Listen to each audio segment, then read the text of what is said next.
El capítulo 9 del Evangelio de Lucas nos muestra el comienzo del tercer año del ministerio de Jesús.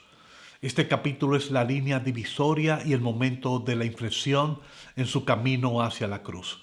Aquí se presenta la primera misión de los 12 discípulos y nos presenta al Hijo del Hombre dándole e impartiendo poder y autoridad sobre los demonios para sanar enfermos y predicar la buena nueva del reino de los cielos. La palabra poder significa fuerza y capacidad.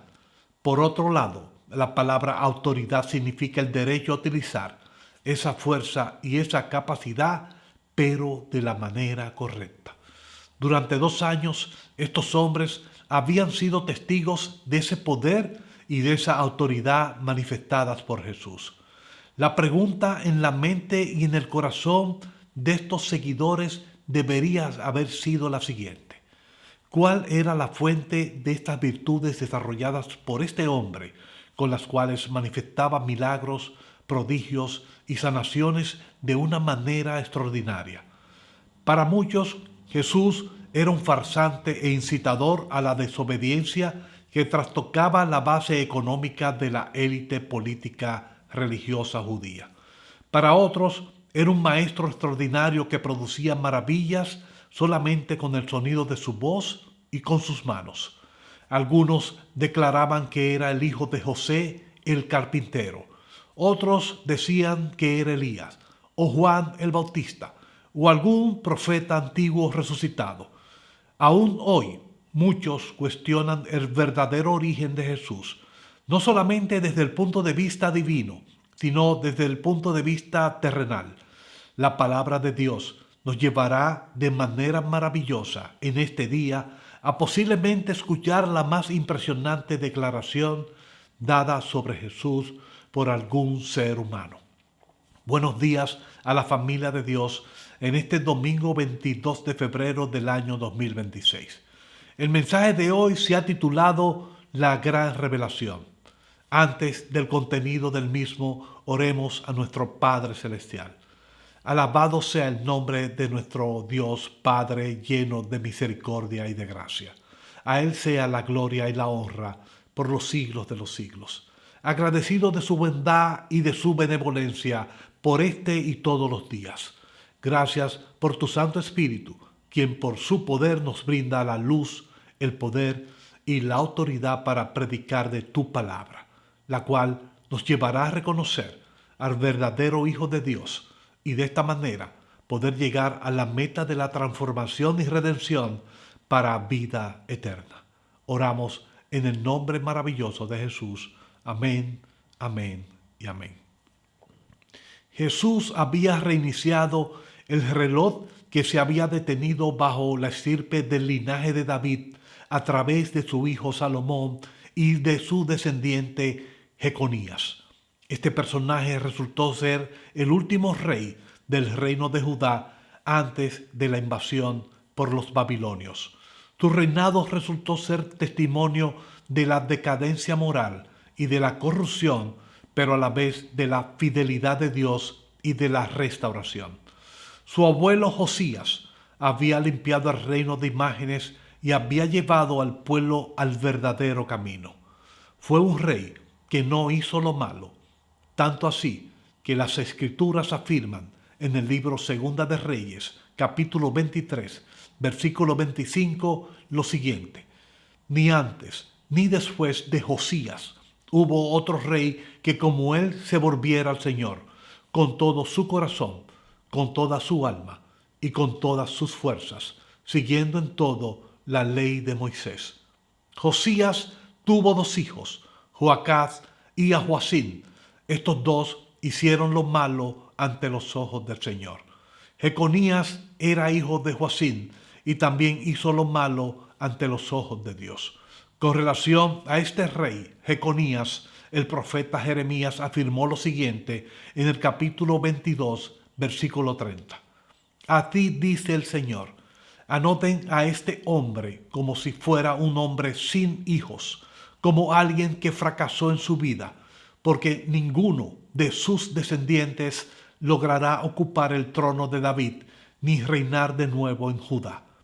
Jeconías fue llevado a Babilonia como prisionero y liberado 37 años después.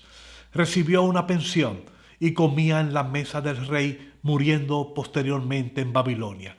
En otras palabras, aún en su maldad fue restaurado por Dios.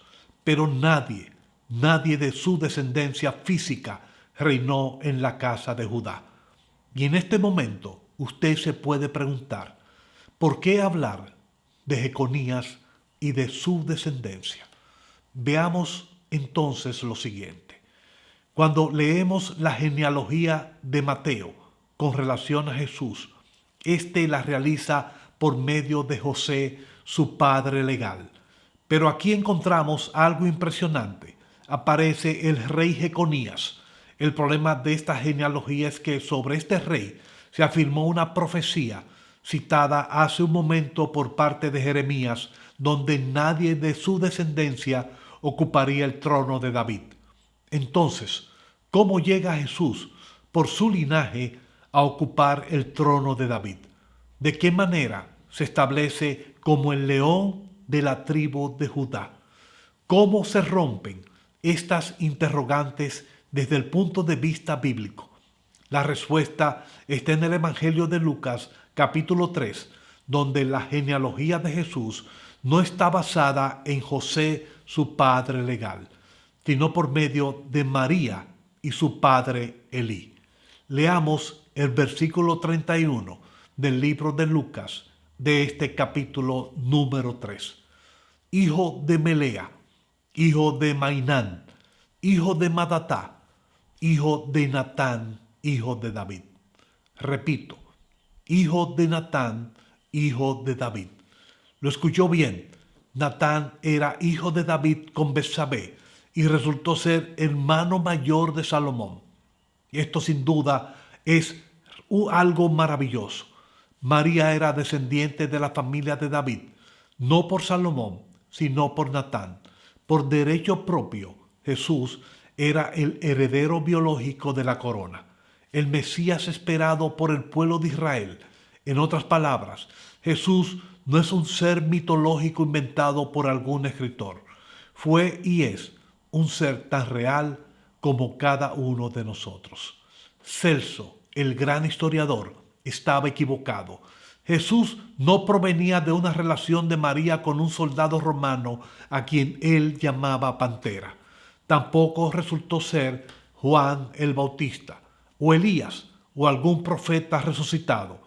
Era el ungido anhelado del pueblo de Israel, el Hijo del Hombre enviado a su pueblo para salvación, rechazado de tal manera que fue crucificado, muerto en la cruz, sepultado y resucitado al tercer día por el poder del Padre Dios.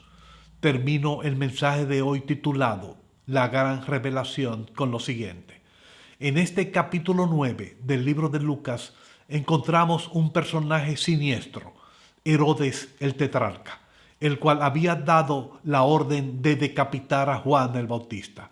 Este personaje estaba perplejo, pues había escuchado de todas las cosas que hacía Jesús, pero además había oído que este era Juan el Bautista, resucitado de los muertos.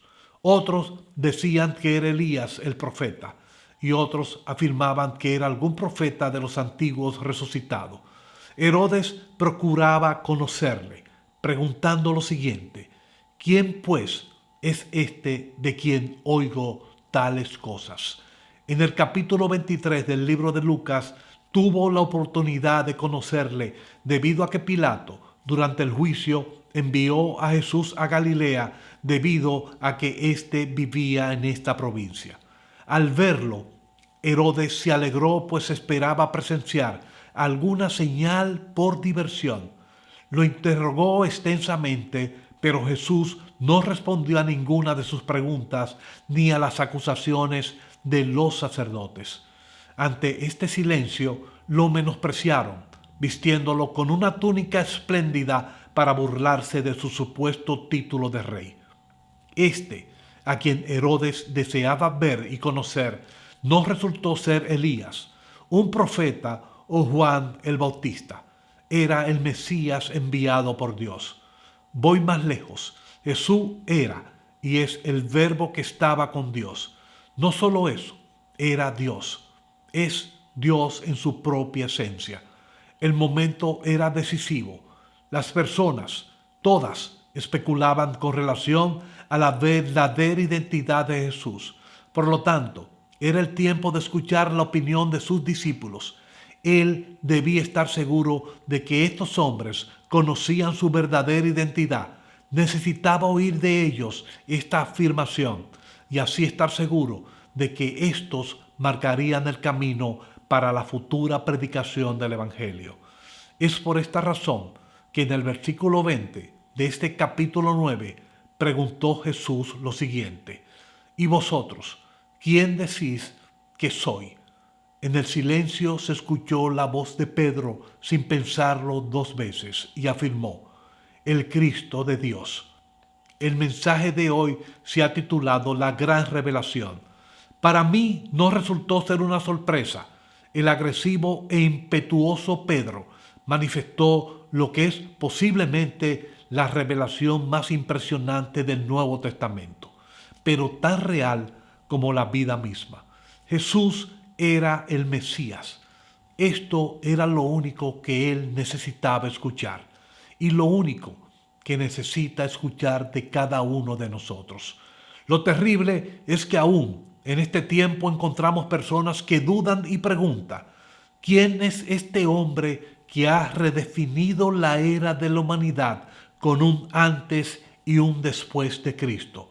Hoy no afirman que es Elías, Juan o algún antiguo profeta. Su burla es mucho más aguda. Afirman que fue un gurú, un sabio, un maestro o un guía espiritual. La pregunta está en la mesa para aquel que me escucha en el día de hoy. ¿Quién dices tú? ¿Quién es Jesús? Que la paz y la gracia de nuestro Padre Eterno y de su Hijo Jesucristo esté con ustedes desde y hasta la eternidad. Y el pueblo del Señor dice amén, amén y amén.